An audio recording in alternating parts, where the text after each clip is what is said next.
Alors, je vois le débat comment dire, s'enlise pas dans les chiffres et les manipulations, parce qu'on dit on a saisi des gens avec des cartes, enfin tout ça, c'est le type de montage qu'on connaît. Ce qui est important ici, c'est, et que j'ai observé, je vous dis, je ne connais personne, à part le régime et les gens du RDPC, et encore pas tous, qui doutent même de ce résultat.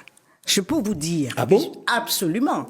Je peux non, vous attendez, dire. soyons sérieux. Vous voulez dire qu'il y a des gens du RDPC qui douteraient de la victoire de leur camp? Absolument. Il y a beaucoup de gens du RDPC et vous serez très surpris, peut-être même pas d'ailleurs, Si, je suis surpris.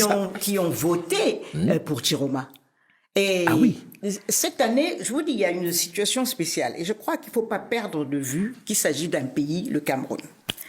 Et le Cameroun, c'est le Cameroun comme et le Cameroun qui est, au bout de 43 ans de ce règne, qui a eu par moments des embellis, mais qui maintenant s'est complètement dégradé et qui a épuisé les gens. Ils se sont épuisés eux-mêmes. Ils ont créé un environnement où plus rien ne fonctionne pour personne. Et je dis même une partie des privilégiés aimeraient qu'il y ait quand même des routes, que politiquement on sache qui dirige le pays, qu'on ait des interlocuteurs, que ce pays avance, qu'il y ait de l'eau. Beaucoup sont dans cette situation aujourd'hui. Et c'est ça qui m'a frappé. Et on peut faire des débats de chiffonniers, mais c'est évident qu'il y a dans le pays une volonté de changement qui a été portée par Chiroma comme un catalyseur des revendications sociales.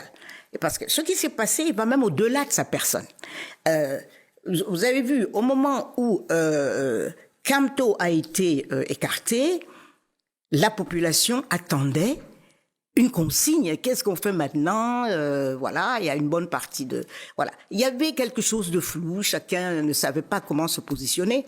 Et dès que cette union pour le changement a désigné un candidat, nous soutenons Chiroma, il y a quelque chose qui s'est passé que nous avons tous observé. C'est comme si les gens attendaient qu'on leur dise pour qui voter. Et ça a été massif. Et même on n'a même pas eu besoin des consignes des partis. Le MRC a dit je ne donne pas de consignes, débrouillez-vous. Mais les gens n'ont pas attendu après ça. Et on voit même différents finalement, partis. Ils ont donné une consigne, non? À la fin, oui. Mais même au-delà de ça, les autres partis, personne ne les écoutait plus. Ils se sont dit qui est en meilleure position pour remporter cette élection qui n'est qu'à un tour. Mais pourquoi Chiroma? Il y avait d'autres candidats. Ben voilà, il y a des raisons objectives, peut-être parce que c'est un ancien membre du gouvernement qui sort de là, qui a de